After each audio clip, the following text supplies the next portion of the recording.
Good morning, and a warm welcome to your show, Sunny Mornings, Los Angeles. I'm your host, Melissa, and it's Wednesday, October 29th. You'll be interested to know, today is National Cat Day. This whiskered holiday celebrates feline friends, raises awareness for adoption, and began as a grassroots effort to help shelters with fun events, social media sharing, and volunteer opportunities. Grab a perfect companion, pamper your cat with a treat, and join the playful festivities to celebrate. So now you know. And now, it's time for the Surf Report. This morning, it's looking fair with waves at 2 feet. Conditions stay fair through the morning, but expect a shift to choppy by early afternoon as the wind picks up to onshore at 7 miles per hour. Waves remain around 1 to 2 feet for most of the day, with a slight increase back to 2 feet by mid-afternoon. Best time to ride is at 10 a.m. with a 4-foot low tide, when the southwest swell is 1 feet at 15 seconds, and the sideshore wind is 2 miles per hour. The first high tide on Wednesday will be 3.5 feet at 6:45 a.m., followed by a 3.5-foot low tide at 9:45. The nearshore buoy at Santa Monica Pier reads 65 degrees for the water temperature. Thursday offers clean conditions with waves around 1 to 2 feet, ideal for beginners. Friday sees a steady swell building to 3 to 5 feet, remaining clean early but transitioning to fair conditions later. Saturday maintains similar size but becomes choppy in the afternoon, making Sunday the standout day with consistent 3 to 4 foot waves and improved conditions. This morning it's sunny and it feels like 66 degrees with 10 mile per hour wind. The sunset will take place at 6:03 and it will rise again tomorrow at 7:13. Looking ahead in the weather. Thursday will be sunny with a high near 78 and a west-southwest wind of 5 to 10 miles per hour.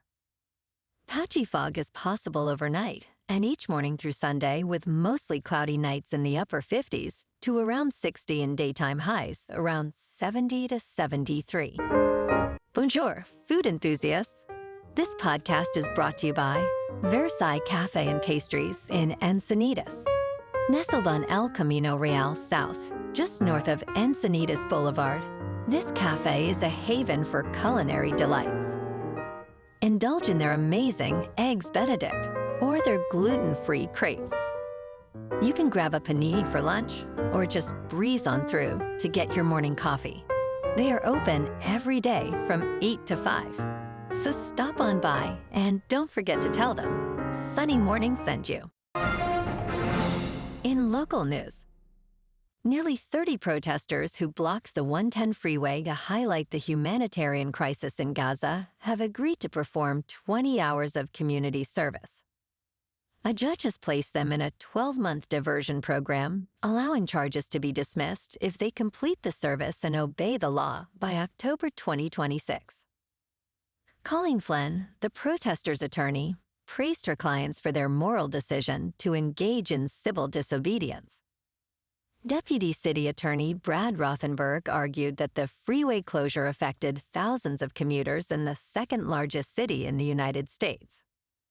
The legal battle has highlighted disparities in treatment between these protesters and others who disrupted traffic for different political reasons.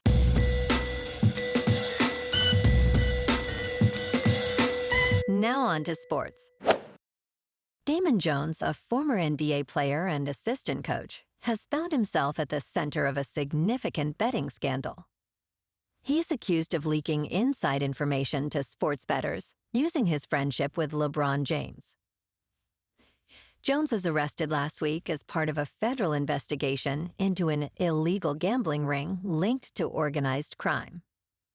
Prosecutors allege he sold information before at least 2 Lakers games, including a tip regarding James' injury status.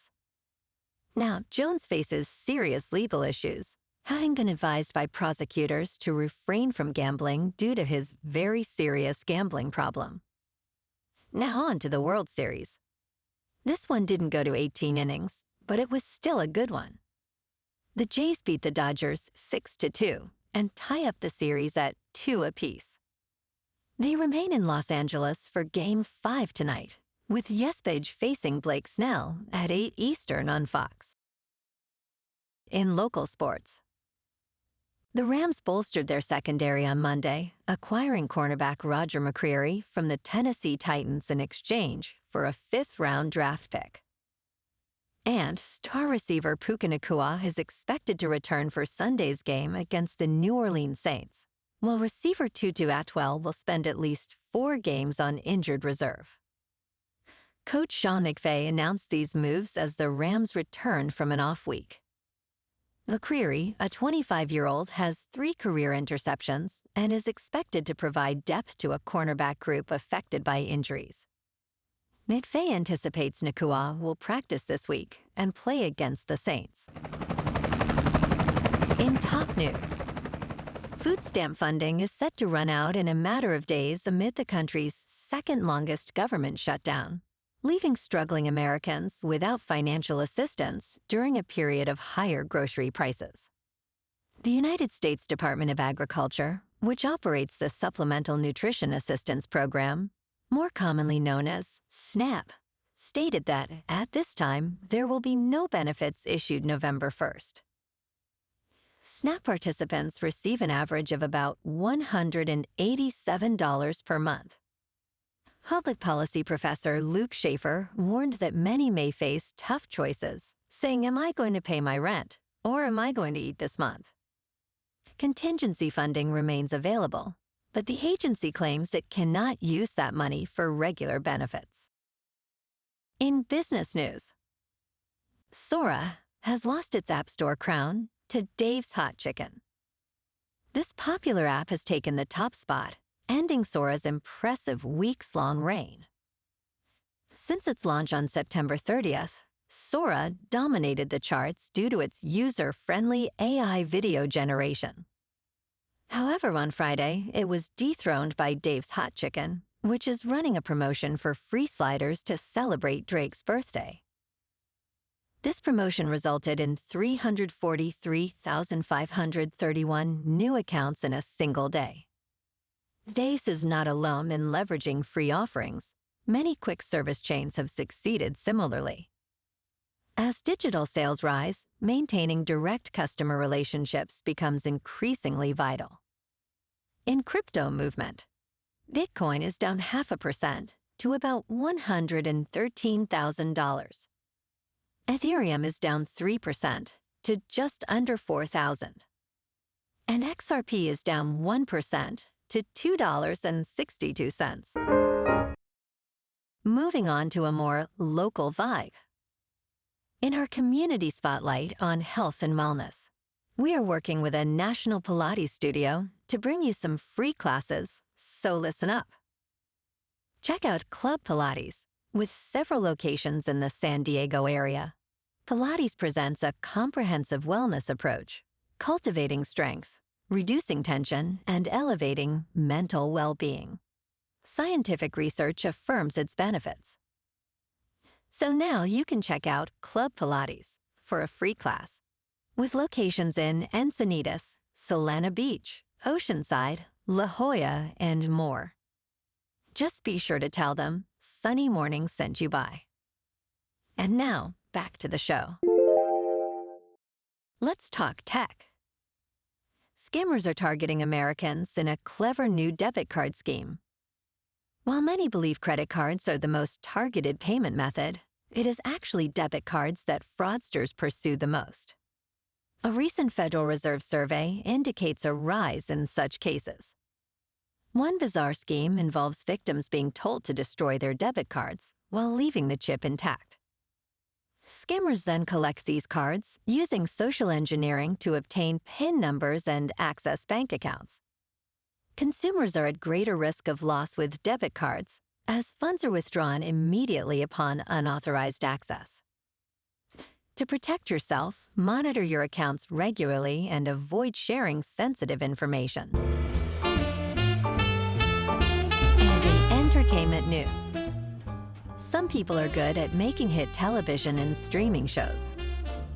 Taylor Sheridan is really good at it, as he is the creator of Yellowstone, Landman, and more.